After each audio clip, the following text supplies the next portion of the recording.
Hello, my name is Pablo Picato, and I'm here to introduce the speakers for this event in celebration of Pamela Smith's work.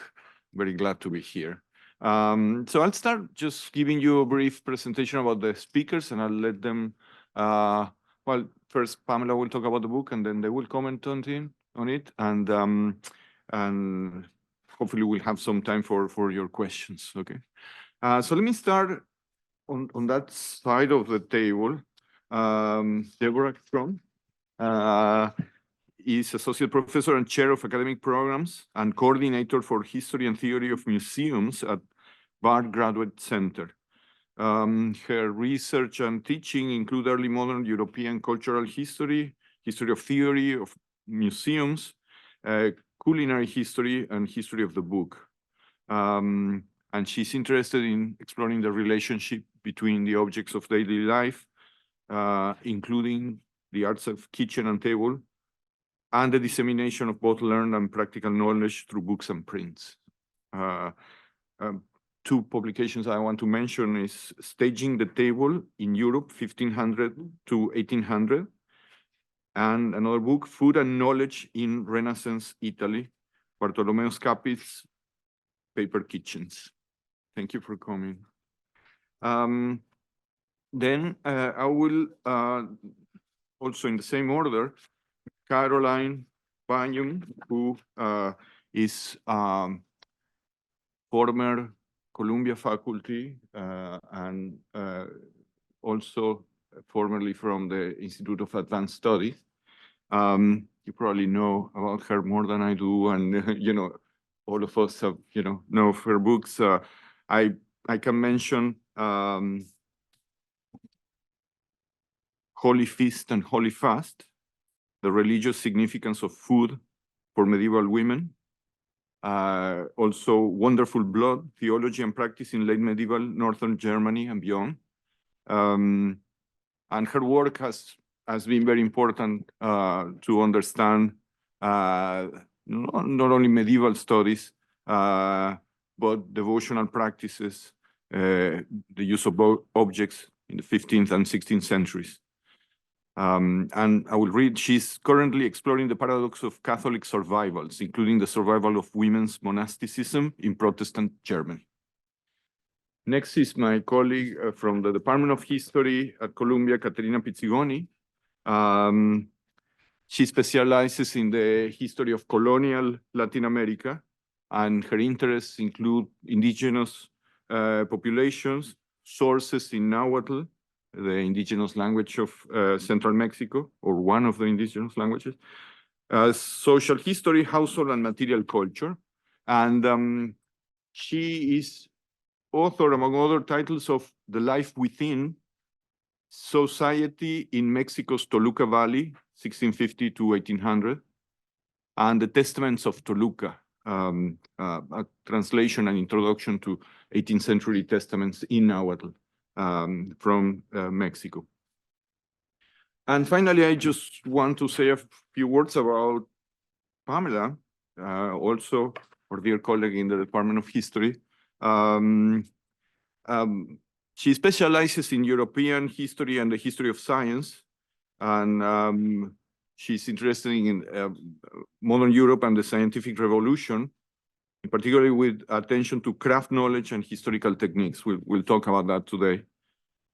She is one of those historians that really is able to collaborate with people and create teams and not only co-author things, but engage people in collaborations that go beyond, editing something, or, it's really a model for all of us, because she is also crossing the borders of the discipline and collaborating in meaningful ways with people in I won't say only other departments, or other, fields of knowledge, right?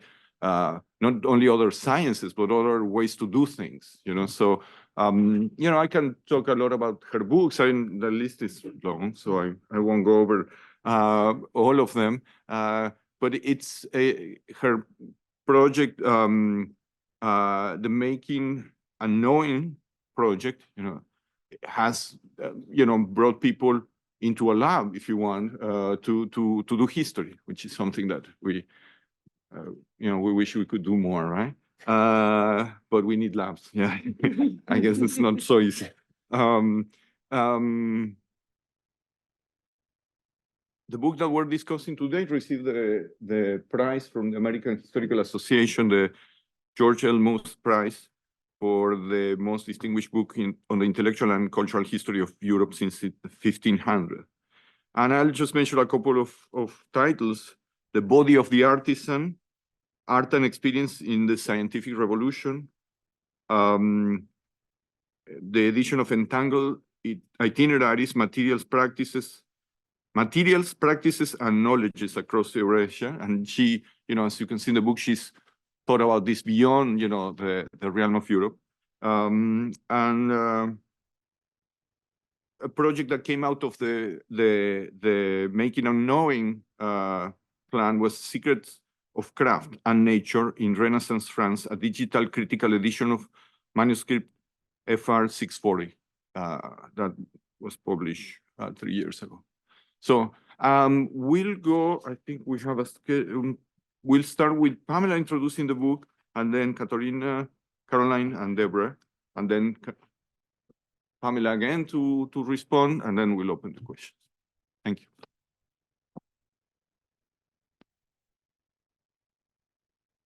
Well, thank you so much, Pablo. I really appreciate that generous introduction. And thank you to all my friends and colleagues who agreed to participate. I really appreciate it, and I'm humbled that you were eager to do so. I also want to thank the Heyman Center and ISERP, especially Lindsay Schramm and Leah Benke, and of course, Eileen Galuli also. To introduce the book, I want to parse this title, From Lived Experience to the Written Word, Reconstructing Practical Knowledge in the Early Modern World. So this book began in what I felt I didn't articulate or didn't really understand when I wrote the book that seemed like it came not very long ago, but actually it was 20 years ago, The Body of the Artisan. And in that book, I didn't, I think that it showed that early modern European artisans made novel claims about their knowledge of nature in their artworks, and it showed that they argued for and valued their knowledge, but I wasn't really satisfied with my understanding of the behavior of natural materials and the real kind of details of the skilled practices by which craftspeople produced objects. And I didn't really know how to go about getting that knowledge. So I turned first to books, as intellectual and cultural historian of science. I started reading collections of recipes, instructions, so-called how-to books that had some relationship to the processes I was interested in at that time, which was metalworking. And there's a history behind these books. From about 1400, many types of craftspeople began to write down their techniques. There were many diverse types of authors and practitioners: mining books, distilling books, horse doctoring, dance masters, and many, many others who began publishing from about 1400, and the kind of momentum built for these kinds of books. I read these books, but they're full of recipes, instructions. I didn't know what I was looking for, and I didn't know what to pay attention to. And where was the knowledge in all this? What was this knowledge? Besides which, words, especially ones fixed in print, are not very effective for conveying embodied knowledge and techniques. And just think about, how did you learn to ride a bike, right? You can't learn to ride it by reading a book or by reading a how-to book. So, artisans who were writers, like Benvenuto Cellini, who were also authors, also commented on this. So again, what was this knowledge that was so ineffable to these craftspeople? And an even more burning question was, okay, if it's not very good at conveying knowledge, why do it? Why write it down? So answering those questions gave me the title, From Lived Experience to the Written Word, Reconstructing Practical Knowledge, as I eventually came to call that experiential knowledge. that was so difficult to put into words. So my story in this book is about a particular type of knowledge, but I also realized, I mean, I had to realize this, that it was also a story about words and texts as much as it was a story about materials, objects, and bodies. So why would artisans write down their knowledge? And the answer to that question is, of course, I'm a historian, complex.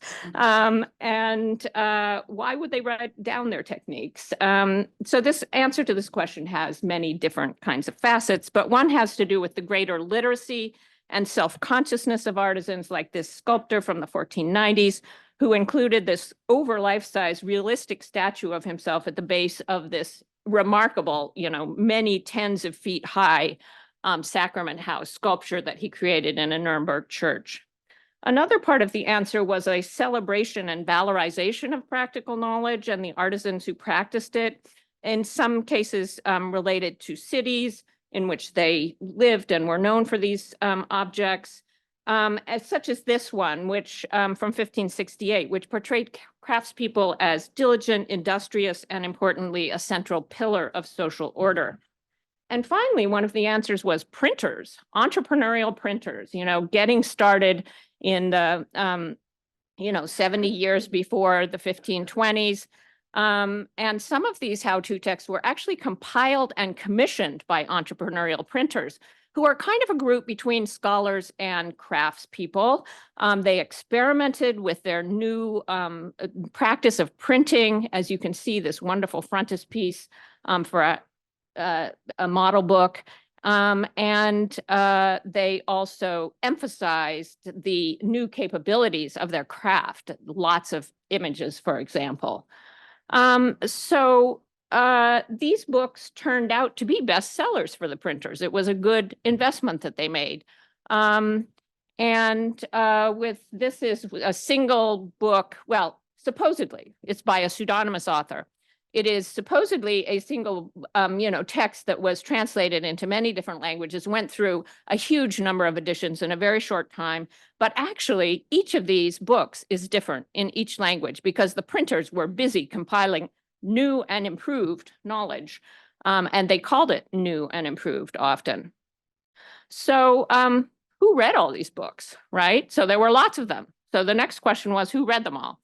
And what I show in the book is that these texts were part of a larger culture of interest in practical knowledge and the making of things, and part of a worldwide circulation of objects, which accounts for in the early modern world of my title. And evidence for that larger culture of interest can be seen from this detail of this painting, which you can see perhaps all of the different kinds of industry activities, handwork that's going on, and all of these objects that are in the foreground produced by them. So much for books and their readers, but what of that ineffable knowledge held by craftspeople that had confused me so much? I realized that I must, as the intellectual reformer, known as Paracelsus urged, hasten to experience. I'm going to read this text because it's so great. It says everything. For who could be taught the knowledge of experience from paper?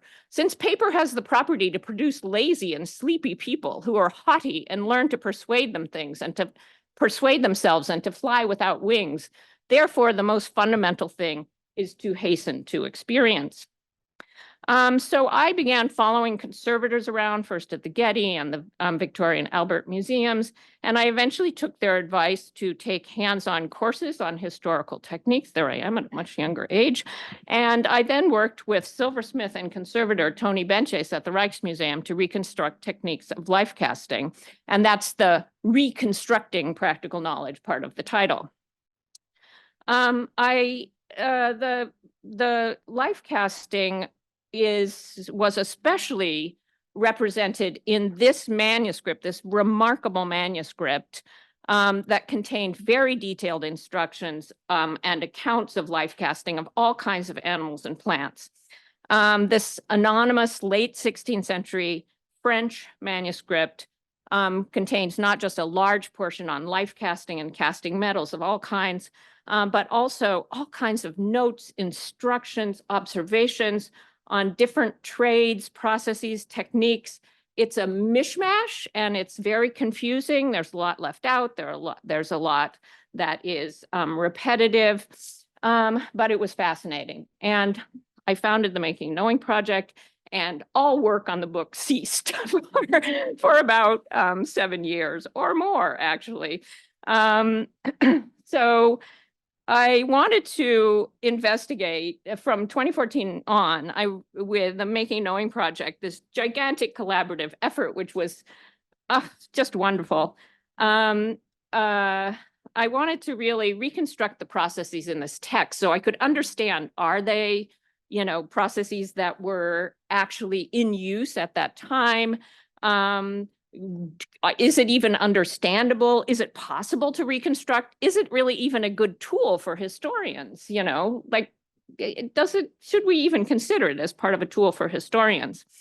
And so we worked very hard, and for almost 7 years. And then in February 2020, that very momentous moment, we released the first, we published the first release of Secrets of Craft and Nature in Renaissance France, this digital critical edition and English translation. And if you've read the book, you'll, this printed book, not this digital one, you'll realize that the last 2 chapters of the book really rely on a lot of that collaborative work, also of students. It was, I just realized so much through working on that. And I really hope that you'll want to explore this edition. It not only contains the whole, transcription, translation, but also 130 or more essays that treat techniques, reconstructions, culture, reflections on how reconstruction is a useful technique for historians, and in many ways give much greater detail about some of the themes that I cover from lived experience. So that's the title of the book, From Lived Experience to the Written Word. So I'm almost finished, but I did want to just say that we're still working on Secrets of Craft and Nature. We're putting together a research and teaching companion. It's now on the Sandbox. We're also creating a publication tool so you can, in the classroom, have students make your own edition based on the feature set of this of the edition that we have now. So stay tuned. And I also will just say that I've started this new project, which really is like a continuation. I suddenly had this realization, well, I didn't really talk all that much about how in the, the kind of human nature relationship of this particular moment of making things. I think I should stop now, but if you want to ask me about what this is about, I will probably go on and on.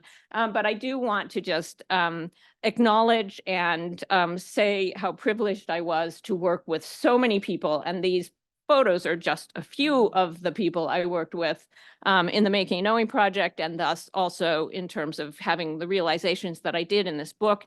And I'm just so grateful to all of the museum staff, supporters, and especially the many, many students who had a hand in the Making Knowing Project. Okay, that's it.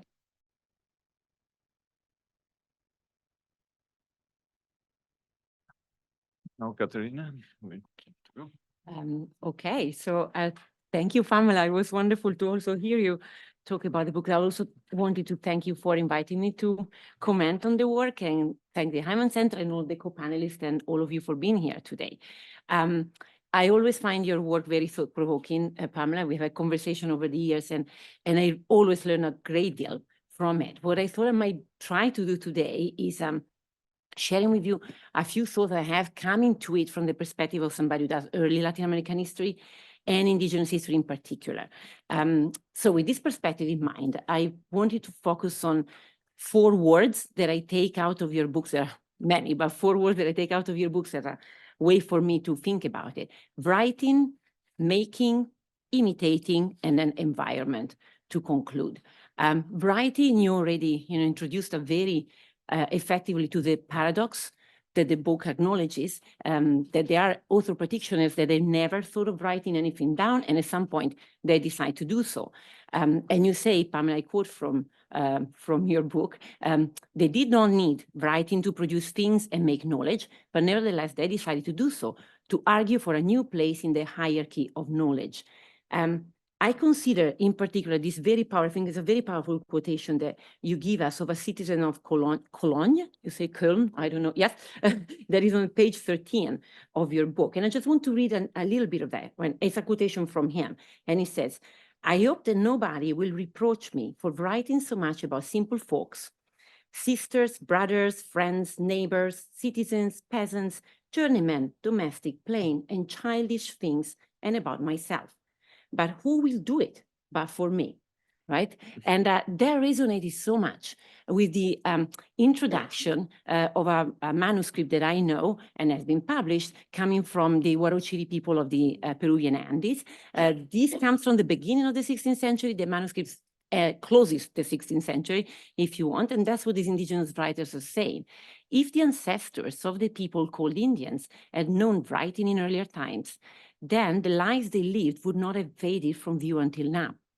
As the mighty past of the Spanish viracochas, the way they call the deities, is visible to us now, so too would theirs be. Right? So how across this early modern world, there's been a lot of reflection from different points of view about the importance of writing, the inescapable importance of writing, and yet, that not being satisfying. So I think that here we have very interesting parallels. Of course, is a reminder of the need to do so according to these different artisan practitioners or indigenous people, not to have their past forgotten or not being relevant. And yet I think they do it in a way that make us understand that there is something else beyond that, right? That isn't unsatisfactory. And so that our attention should go beyond what is considered to be scientific enough or objective enough or written down enough in a way that everybody will read. And so I think that by doing so, the artisans and indigenous writers make us understand that they adopted some Western canons to communicate to us and with us, but they felt a little bit kind of forced to do that, and it's still unsatisfactory. So we need to go beyond that. And that brings me to my second term, making. Going beyond writing in your work. Yes, it means let's have a look at a kind of oral practices or objects that historians have been doing for quite some time, wonderfully, I think, but is going beyond that. Through your book, we understand that we need to be paying attention not only to the objects, but to the processes of making, right? So the making itself, how we get there. And that highlights how knowledge or intelligence don't come only through the work of the mind, as you say, but well, from the work of the hand. And I appreciate that much. I was not thinking about the processes before reading your book. I mean, I've known your work, but when you read it, you really, is one message that I take out very powerfully. And here as well, I think that indigenous history is a powerful reminder of that. For example, with the attention paid to the ways indigenous pot makers inscribe their body in the ceramics they produce. And there's a way to get, not to the name of the authors many times, but to understand the techniques better, because they do that if you pay attention to the processes of making and not just to the outcome of what they produce. Which brings me then to my third term. So we've done writing, making, imitating.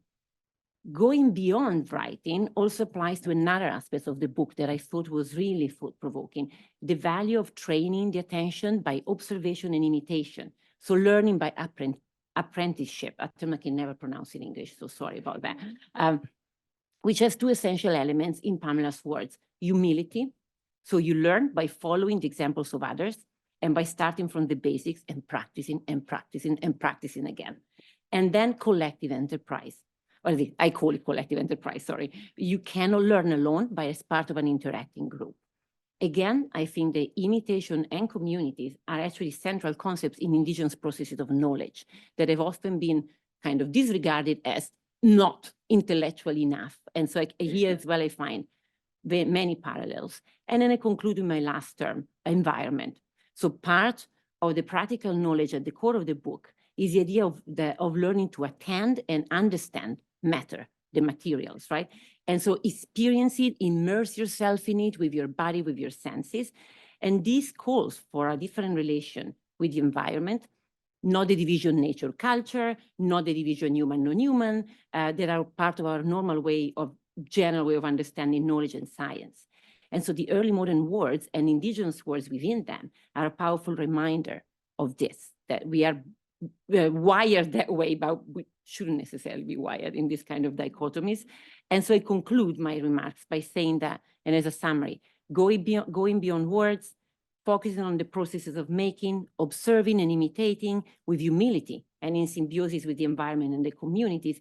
From a point of view of somebody who does indigenous history, there are so many references that I'm so happy to read your work, and it gives me a lot to be thought of, to think of, but I think it goes well beyond that. I think that Pamela's book is giving us a revolutionary message in a way to think about knowledge that is different from what we normally hear in our universities, in our educational systems, where the emphasis is always on the talented, the genius individuals, and the pedigree of knowledge. So for this, Pamela, more than anything else, thank you so very much. I have questions, but I leave it first for the audience, and then otherwise I'll ask you my couple of questions at the end.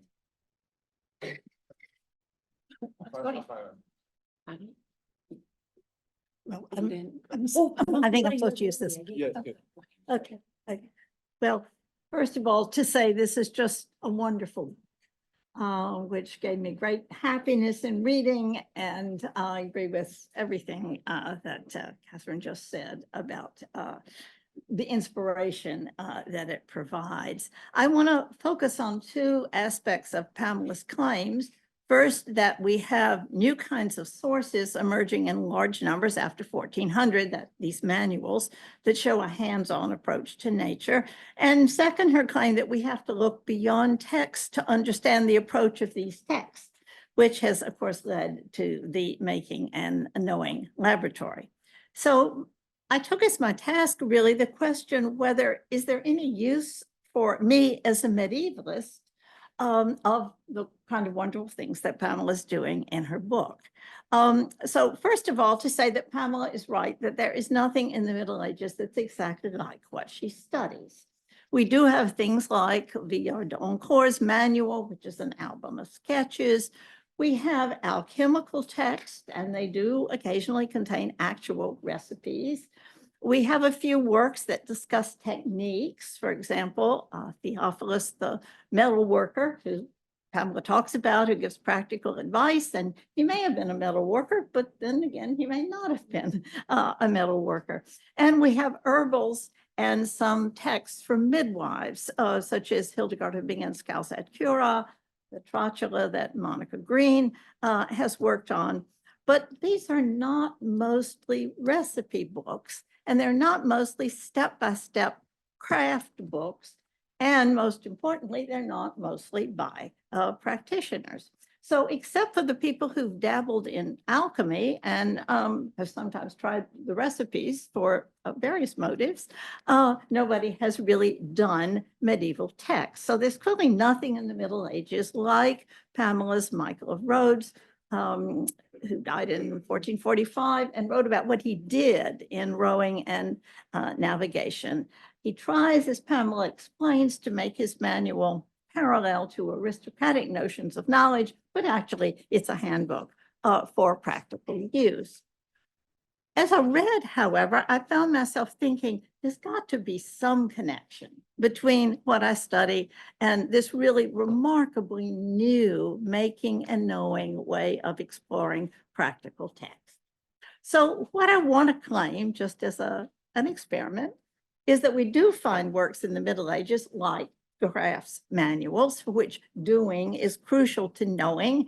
And we've quite recently had some historians who've begun to suggest doing as a historical technique.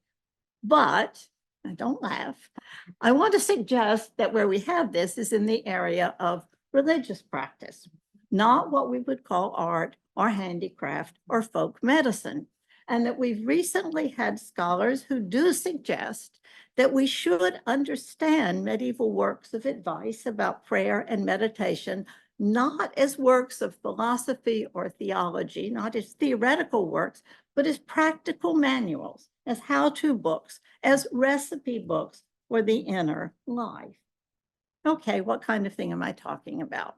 First, I'm talking about the sort of text that were the first things that I ever worked on in my dissertation, works of advice for novices, that is for beginning monks and nuns. These were essentially religious how-to books, and they were just like Pamela's manuals in their organization. They're typically not organized. They sort of wandered around and included a good deal of practical experience. A more important example, recently two very different scholars, Invar Gravel in 2018 and Jamie Kreiner in 2023, have written about the absolute plethora of books in both East and West, in Syriac, Greek, and Latin that are really how-to books about how to discipline the mind, to take practical steps to avoid distraction, even to avoid events that we would think of as psychotic, although they would have said demonic. These books give all sorts of accounts about how to pray and meditate in ways that change what I would call the material of the self through experiment, through repetition, through work on the body that affects the mind, fasting, pain, changes of temperature. We would say work on the body that affects the mind, but they thought, how does the exterior affect the self as a kind of mind-body unity? Another example from a very different scholar, Rachel Fulton Brown, in Mary and the Art of Devotion in 2018, treats what a person does in prayer. So the art in the title of her book means exactly what Pamela means by art, the art of the artisan. That is a detailed recipe for what one does in prayer. And then, of course, there's long been the study of manuals that really are how-to books about how to live that are typical of the so-called modern devotion of the 14th and 15th centuries that culminated in the 16th century in Ignatius Loyola's Spiritual Exercises, which is certainly a how-to book that requires to be done, acted, and tested, just like in Pamela's laboratory, over and over again. So I'm suggesting that there's parallel in the Middle Ages of types of books, how-to books, although I'm considering religious how-to books. But what about the doing part, the making and knowing, or the knowing by making of Pamela's laboratory? Should we even try doing or making these sorts of books? And here, of course, lies the problem. First, one might say that the Jesuits do exactly this. The Jesuits do exactly what the students in Pamela's laboratory do. They do the steps exactly as they're written out in order to discern vocation. So we have people doing these manuals, but most of us are not going to become Jesuits. And I can imagine sort of a laboratory at Columbia where people were doing all this that was turning out Jesuits. Secondly, Rachel Fulton Brown has infuriated some medievalists by suggesting that the kind of devotion that she studies can be understood only by doing it. Now, you can imagine the problem because it would seem to leave certain sorts of people who wouldn't want to do it out. But on the other hand, she has a real point. Can you understand all this devotional stuff if you don't, in fact, go through it? Reading about it as theory is not actually very interesting. And then third, of course, there are others who've tried to do the meditational practices of ancient monks or even of the modern devotion of the 14th and 15th centuries. But in the cases that we've had so far, these efforts have tended to slip into psychoanalysis and become something really very different from the original how-to text, rather than producing the product as you do with your wonderful, golden serpents from life. They've tended, if anything, to produce something that really gets very, very far away from the manual. So my parallel to Pamela's achievements, quite incomplete, but three conclusions. First, her argument for the newness of craft manuals leads me to agree that there is nothing like her materials in the Middle Ages. Second, thinking about what she says about craft manuals leads me as a medievalist to see new things in and to take much more seriously a kind of medieval text, a whole range of manuals that are often neglected. And finally, and most importantly, her method raises some profound questions about whether we can, as historians, understand any sort of manual from the past without something like her Making and Knowing project. But that raises for us very deep philosophical questions about historical knowledge and about how we can, or can we really encounter the past.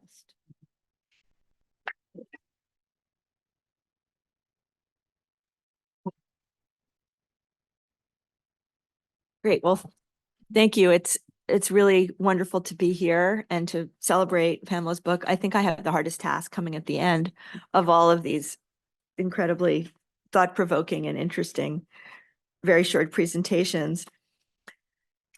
So I guess I'm going to talk a little bit more about the book and the Making and Knowing project. So I'd like to highlight the influence that Pamela's work has had on an emerging generation of students and scholars of the arts, of the sciences, and material culture through the profoundly collaborative Making and Knowing project, including several of our students at the Bard Graduate Center who've been part of the project through our consortium agreement or joined as postdoctoral fellows. As others have said, her project reunites science and the humanities in a way which mirrors the shared conceptual lexicon of these realms from the late medieval period into at least the 18th century. Her constant emphasis on the value of practice and experience for the formation of knowledge has been activated through the many seminars she's led, together with an amazing cohort of chemists, art historians, conservators, conservation scientists, taxidermists, metal workers, glass blowers, and many other kinds of artisans, retrofitting a lab and sourcing or creating the obscure and often unlikely raw materials to enact hundreds of experiments roughly sketched at or hinted in the pages or in the margins of the manuscript 640. This practice is both research and a form of pedagogy that draws everyone along in the excitement of discovery, making detectives and forensic archaeologists out of students, many of whom have gone on to employ the methods they learned through the project seminars as professors or curators in the field. I'm in fact going to the Renaissance Society of America meeting in a couple of weeks in Chicago, and I'm speaking at a panel invited by one of the students who came through the BGC and then Making and Knowing. So there's a next generation out there already, which is must be very gratifying, and it should be. Through the massively rich digital critical edition of the manuscript, we can sit in on years of seminars and laboratory sessions, watching fascinating videos of making molds, of casts, dyes and pigments, fake gems, fish glue, imitation marble, counterfeit coral, dried flowers, buckram sausage, molded roses, powder for hourglasses, and millet bread, to name just a few of the things that the student practitioners produced based on the recipes in this manuscript. This multimedia digital environment, which is available to the public, is informed by state-of-the-art technologies that were themselves invaluable training for students in the digital humanities, which, as we all know, is a very important, rapidly expanding field in academia. So just to give you a brief taste of what research actually means, I've cut and pasted just a very few of the images from manuscript 640. This is some of the tools that are needed for molding, and you can see the artist practitioner, craftsman practitioner has put there's a brush and different types of look like scalpels, a cup, and this sort of the idea, like this is get your kind of mise en place together before you start your experiment. The snake, exactly. Yeah. Since, as Pamela said, about a third of the manuscript is for metal casting, and so Pamela and her collaborators meticulously followed the directions to cast a variety of forms after studying first all of the existing life casts from the period in museums and collections. Here, I can switch this. The manuscript includes lots of information about how to capture and kill the animals for the casts. And I was thinking of reading some of that, but I thought right before lunch it might not be so appetizing. But this is a lizard, and it's really, as Pamela points out, a form of natural history, to the extent to which you have to know the animals to understand their habits and what makes them do certain things, and how to, because you have to capture them and then kill them without destroying them, because then you have to cast them. So that in and of itself demands an incredible amount of skill. So as I understand it, and this is, all of your work, here's a lizard on a clay base, and okay. But I love the detail of in this cast, a Janitzer cast of a lizard. You can see that tiny, I don't know if you can see it, this tiny little square thing where the pin was, and I think that you probably wouldn't have seen that pin if you weren't trying to understand how it was made, and to look for it, and then to understand exactly where to put the pin in the lizard in the reconstruction process. So it's this incredible combination of different types of observation and skills. And then this clay enclosure that you made for the casting process, literally following exactly what's in the manuscript. So not only what's happening, but also the form of it and the materials and what it looks like. And then the finished piece here, which, and you have to pay special attention to the caption there, although the lizard cast is unsuccessful as a whole. And that's a super important part of this project, as I understand it, is that it's trial and error, and not everything is going to work. And so you have to learn from all the mistakes and all the times it didn't work. All the beautiful objects that we have in museums today are things that did work. So to go back and look at all of the what would be thrown out, the wasters from the kiln and ceramics, all of these can tell you an incredible amount about the potential for learning. In the final section of the book From Lived Experience, Pamela reflects on this experience of reconstructing practical knowledge, citing one of her mentors, the Paracelsus, about the most fundamental thing is to hasten to experience again. And I think that if, I don't know whether making and knowing made t-shirts and water bottles, but if you had, that's what would have been on them, I think. But as she outlines, this three-pronged approach, reenactment, recreation, and remaking, are empathic techniques to gain insight, and I'm going to quote here, not only into the material world of the past, but also into the mental world of the past.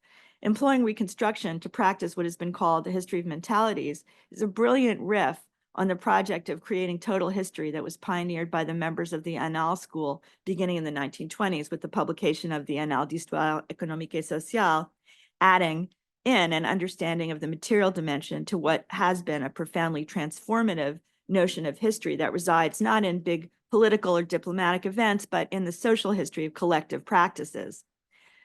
Citing a range of historical precedents for empathy and reconstruction as historical method, Pamela notes that, quote, a jolt is needed to enable students to make an imaginative leap back into the past and take seriously the worldviews of earlier eras in order to better understand the historical formation of the knowledge system we know today as modern science.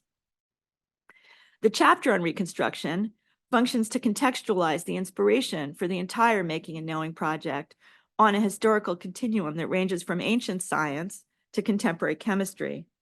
It also surveys recent or current parallel enterprises in academic settings that engage with object-based inquiry, making an incontestable case for its value as a method. At heart, one might say that reconstruction offers a path to understanding more traditional ways of cognition and coming to understand the world through one's own experience, as countless generations must have done before the advent of instructions in the form of how-to books, any written recipes, or YouTube videos, all of which are addressed in the book. While most of us are familiar with the conservation of paintings and other works of art that go back to the original materials and techniques employed by artists or designers to repair masterpieces damaged through war or theft or simply by time, so that they can be returned to their pedestals in museums, thinking of these same methods as a form of research as an end in and of themselves is an imaginative undertaking that draws on the history of science and the history of art and craft in equal measure. So I think I'm going to just move on, and just to close on another image from the digital critical edition of a beautiful reconstruction of a life cast rose as a virtual bouquet to help celebrate Pamela's pathbreaking achievement.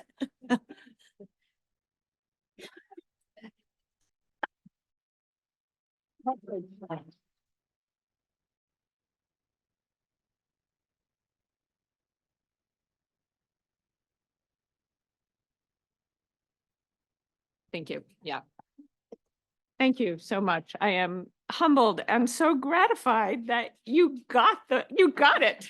I mean, that's nothing to say about, your capacities. It's all about, you never know as an author whether, what you put out in the world is actually going to be understood, or at least that's the way I feel. So thank you. Thank you so much. So there were a couple of really wonderful things that, well, everything you said was wonderful and gives me such insights. I loved, Katerina, your point about the inescapable necessity of writing, right? And still, you think this is a book that will be discovered because it has will be read by people because it has a whole infrastructure around it. The digital edition, which is in many ways so much more than this book, because it's not in a written form, in a textual form, which is has such power, it's not discoverable. And that's a big problem with digital projects, is discoverability and sustainability. So actually, print on paper is still the most discoverable and sustainable at this point, in our culture, because that's how because of those entrepreneurial printers in the 16th century, basically. So yes, the inescapable necessity of writing. Yeah. And just a word about state-of-the-art technology. It's actually the oldest technology, digital technology, that you can use, because that is the most sustainable. So it's actually very simple. It's all open source, and and I hope it means that it will be sustainable in the long run. It needs very little maintenance. Your normal website, state-of-the-art website, only lasts for a couple of years and needs constant updating. So your other point about education, I guess I've become kind of a proselytizer now for the potential of, trying to insert hands-on work into a very the textual regimen of the university. And it's, it really, as a historian of knowledge, of science, it seems to me very important to give students some exposure to that. To a different form of knowledge, to make them appreciate many things, also just handwork, which doesn't, there are interesting things that happen in terms of experimental sciences and laboratories and so on. But still, it's very important to understand the different forms of knowledge and how they are, how they've been hierarchized or put into a hierarchy over a very, very long time. And then it's interesting, Caroline, about Rachel Fulton Brown, because many decades ago, probably, I heard a lecture by her when she was first starting her work on, I think, what it felt like to get down on your knees and pray for several hours at a time, and then walk on your knees along the church floor. That really struck a chord with me, partly because it was about reconstruction of embodied experience, which, is what this whole book is about. But also because, I realized at that point that and actually the Devotio Moderna has a part in Body of the Artisan. So, in terms of just also valorizing embodied experience. And, people talk a lot about the secrecy of artisans, the secrecy of craft. That's usually about you can't really know how it's done unless you can practice it. But it's also a claim that artisans and practitioners make too, because it alludes to, it gestures towards esoteric knowledge, which is religious knowledge, or is often, part of religious knowledge, part of devotional practices. And so that secrecy, that idea of esoteric knowledge that's known in the body and shown on the body, like stigmata and so on, becomes a way to claim knowledge for artisans also. So, yeah, I think the points that you made about what does it mean really to reconstruct religious knowledge? And I'll just say one more thing, which is search the edition for Excellent for Burns, and you will see a burn salve recipe, which is about a religious ritual. And as that stirring and saying the Pater Noster goes on, your substance, which is basically an emulsion, mayonnaise, expands by about 5 times. It becomes inspirited. And I think it is the materialization of spiritual practice in a very interesting way. And then, Deborah, thank you. Yeah, so you showed some of the products, some of the failures, some of the successes, but the thing that was hard to keep in mind throughout the entire, all of this work is that process is what we're aiming for. We're aiming to understand the process, not to think about the product. And that is such an important point for education, for, in our kind of like testing regime of the, modern US and our university. And it is, the problem is, look what's on the cover of this book, some of the products.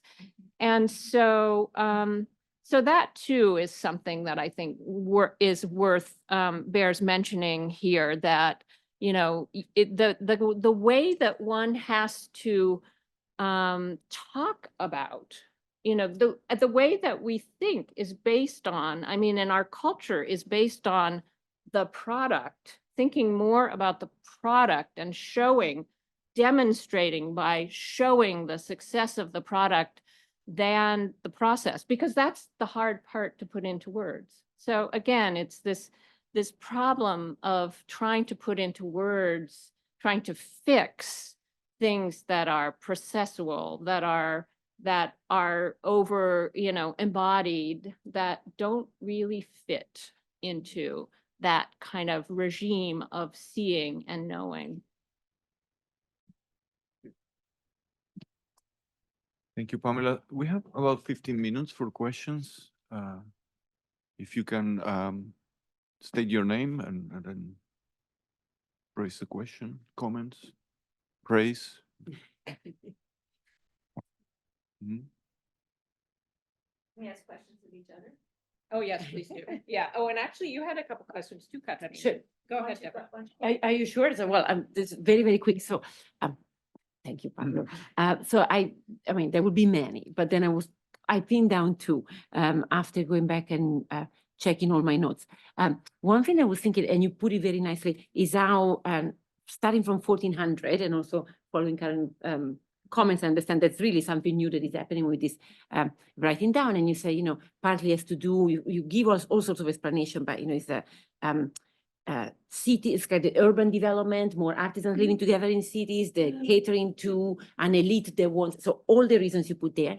And then I was struck when I read Michael of Rhodes, and thank you for mentioning that, that actually you see in him like a personal drive, right? He wants to write down these techniques of navigation to beat the competition, right? So he thinks it's going to, so I was thinking this interesting combination between the, how do you call it in English, exogenous factors around the actor practitioners and their inner drive. Oh, yeah. And I was wondering how much of that you were able to see also in the anonymous author of your manuscript 640 that, you don't know who he is, basically. So how much of that can come out of, your work in terms of understanding him as an individual? I assume it's a him, it's a he, because they were mainly Yes. men, right? Yeah. Yeah, I think you have to turn off yours. Yes, so yes, a he because of pronouns and references. But in terms of the inner drive, the ambitions, obviously, that is so obvious in this period. I mean, that salt cellar that I showed you by Benvenuto Cellini is, I mean, he is a perfect example of this. I mean, the inner drive to become seen as a practitioner of the liberal arts, those that are, suitable to a free man rather than just a practitioner of the mechanical arts, right? That is the ambition that's driving them, is a status. And also they're in competition because, the guilds already in the 16th century were being fragmented by and being, worn away by the centralized governments, by the rulers of territories in Europe, who needed those artisans and artists for their own theater of state, and were able to free them from the guild rules, like of how many apprentices they could have or things like that, to work for them. And so, so that meant that they were in competition with each other. And you see that very clearly in places like Florence, where there is, in fact, I mean, the Medici make the Uffizi are the workshops of artisans that were brought in from all over Europe to work together and compete with each other. I mean, it was quite intentional. So, so that's about the inner drive. Did you have another question that I forgot? Yeah, okay, sorry, that was, yeah, okay, that was very long answer. So we should move to the audience if the audience has questions. That's better. anyway. Thanks so much. Yeah, thanks, Pamela. Can everyone hear me? I just, I want to say I'm looking forward to reading the book. We're reading it in our class next week, so I'll have more to say then. But I have a couple of questions based on this really rich discussion and conversation so far. And also, this is a topic, obviously, you've been working on many years. We've been having conversations around this for a while. So I have like 4 or 5 questions maybe, but you don't have to answer all of them. Obviously, I just kind of want to throw it out there and then maybe we'll meet for coffee or something at another point. But one question is about whether or not you have any kind of thoughts on the relationship between practical knowledge as you're presenting it and the idea of tacit knowledge, which is something that's kind of been important in the history of science. Whether or not there's a tacit knowledge. So, I'm wondering if there's maybe some kind of distinction there in terms of thinking about practical knowledge and kind of hands-on experiential knowledge that's maybe more at an individual level, and whether tacit knowledge and its relationship to SSK is kind of more about social roles, so sort of the social function of knowledge. So I just wondered if you had anything about that. The other is there's so much written on the history of the book, and I was wondering whether or not you thought there was a connection between this early history of printing and manual culture in particular, and the history of the book kind of writ large. The third question is really about whether or not you see any role in terms of kind of the interest in metallurgy and metals and certain materials of commerce and colonialism at this time, and how that impacts the rise of material culture and that emphasis. And then maybe I'll just stop with the last one. I don't know if there's time for the fifth. It's kind of connected to Caroline's point about matter and spirit, but I was thinking, I'll just kind of bundle the last two together. Thinking about the history of the senses and this kind of idea of where the sort of virtue, the kind of knowledge of virtues and kind of the ethics of, transforming the self, in terms of, again, handwork and so forth.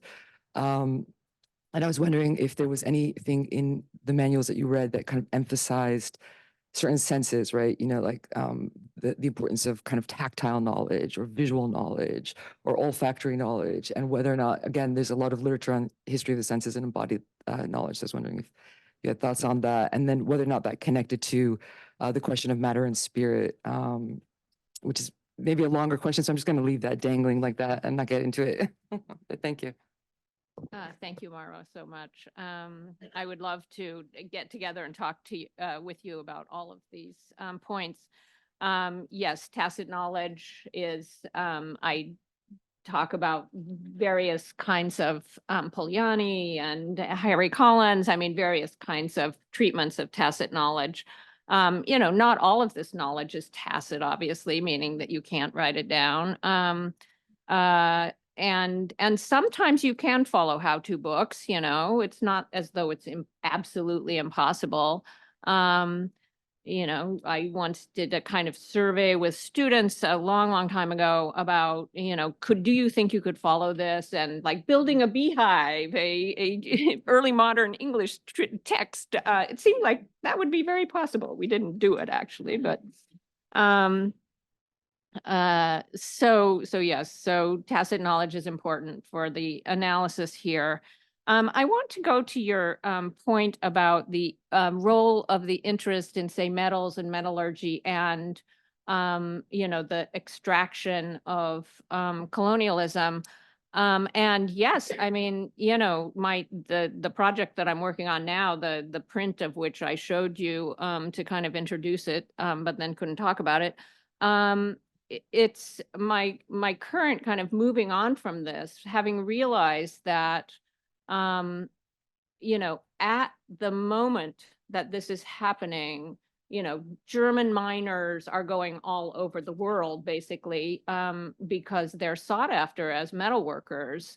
And how did their knowledge, how does craft knowledge contribute to that change as we see it now in human environment relationships in the 16th and 17th centuries? It's not so simple, you know, from my very preliminary work, but it is something that I feel like I have to deal with. And part of it is about the enthusiasm for craft, for these techniques, for these how-to books, because those books were very formative in, as I said, the printers were saying new, improved, in forming an idea of the infinite progress of knowledge and of material life. You know, that's what we live with today. That's what kills us today in some ways, right? And so that seems to be really important to this moment, to because you know, Francis Bacon says, look to the mechanical arts for the for how we can change the world. You know, that's paraphrasing, obviously, but he is very much invested in the progress of the mechanical arts. So so it is this moment, and although I allude to it, I don't really deal with it in this book, and that's what I'm doing now. So yes, it is really bound up with that. I'm not sure exactly whether there's a gigantic change at that point, but it is an really interesting question. Thank you.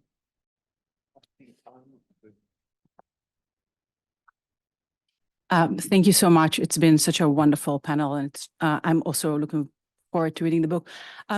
You know, one of the things that struck me as I was listening, that one of the things that, of course, you made so clearly the difference between writing and making, and your incredible insistence on the fact that you have to learn on how these processes how the things were being made, right? The process to enter it.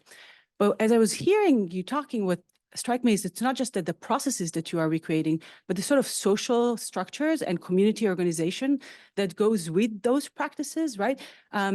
We don't talk about apprenticeship, but you yourself was an apprentice, and you had students, right? They were your apprenticeship. So I was thinking about how important it is. It seems to me that for this making part, it was collaborative, that there were a lot of people, especially if we think about how much we can contrast it with writing, as we think writing is such an individualistic practice, even though I don't think it is, but at least in kind of we imagine it to be something that we do alone, as opposed to making that requires this much more collaborative work. Kind of wanted just to reflect a little bit more about the kind of this tension that not just between the writing and the making, but the kind of community and social structure that goes with it.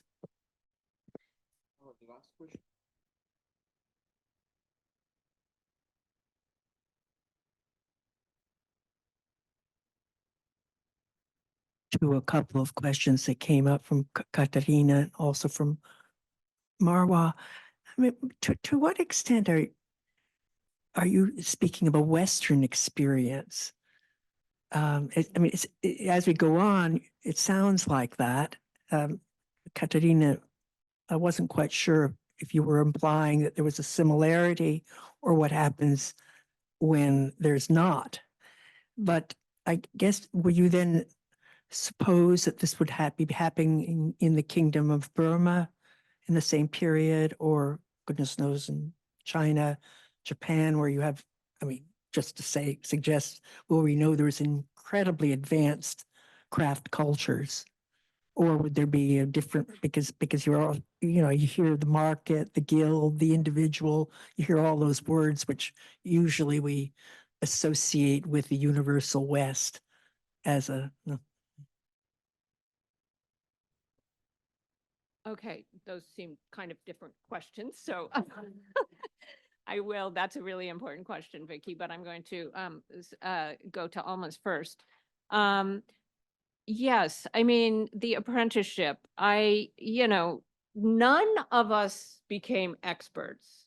We had exposure, and the students in the class that I teach now, which is all about history of knowledge, but integrates about 6 hands-on experiences in the lab and with pigments and molds and bread making and other kinds of things.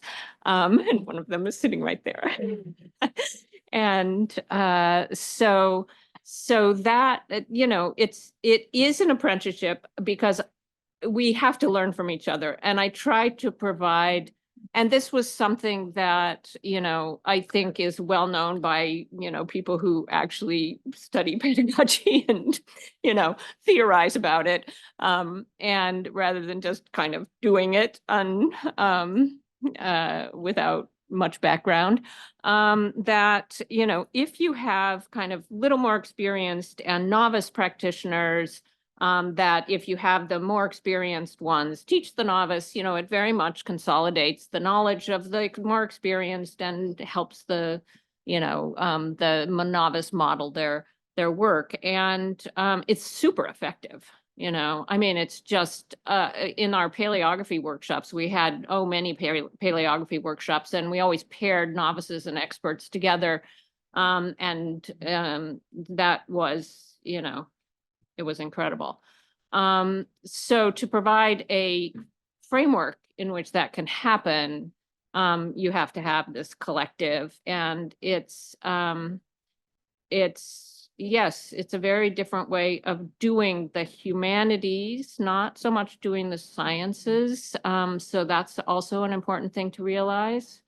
And I just think it's such a valuable lesson for so many humanities and social science students, or historians anyway, history students. And it's interesting to see that it was so interesting to see the differences between the students who come into the class with a science background or who are majoring in a science. And also, to get together, for example, a chemist and an archaeologist to talk about the difference between lab notes and field notes, because the students have to take field notes and lab notes on their work. And that was, it's just like eye-opening for us as well as for the students. So, it just becomes this nonstop, unceasing process of everybody learning at the same time.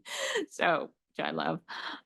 Okay, so that was, I hope that sort of got to your question. So I would not by any means claim that the history that I tell in this book is a universal history. I do think that human bodies interacting with the material world for survival, for, beyond survival, for making things is an interaction that happens everywhere. I do think that that is, I mean, I guess a universal experience, although, you know, environments are so different that it's never going to be absolutely universal in a kind of strict sense. The story of craft knowledge being written down is a very Western story, and I'm not claiming that it's anything but European. It's interesting that there are techniques, I mean, in the book that you mentioned, practices, knowledges, and techniques across Eurasia, 800 to 1800. In that edited volume, what I really wanted to show was some of the long-term movement of this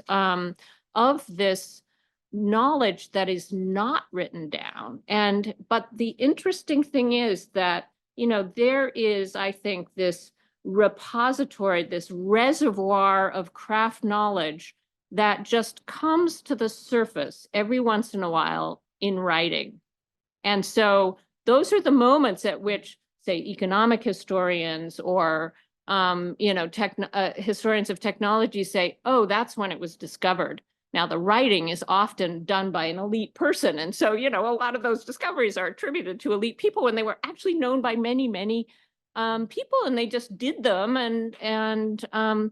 So I wanted to show in that edited volume that this is, you know, this is like underneath, you know, across all of Eurasia, there are techniques being passed around and going back and forth, and every once in a while they come up in writing, and you can see how they actually come up in writing, and their materials are understood differently in different places, in different contexts, in different cities. They have different meanings. They're not called the same thing there. So that points to both the kind of underlying movement of materials and techniques and, you know, people who carry them, especially across Eurasia and over the very, very long durée. And but at the same time, they emerge every once in a while and they mean different things. It's very particular. So I hope that gets at some of the background of your question. Thank you, Pamela. Thank you, everybody.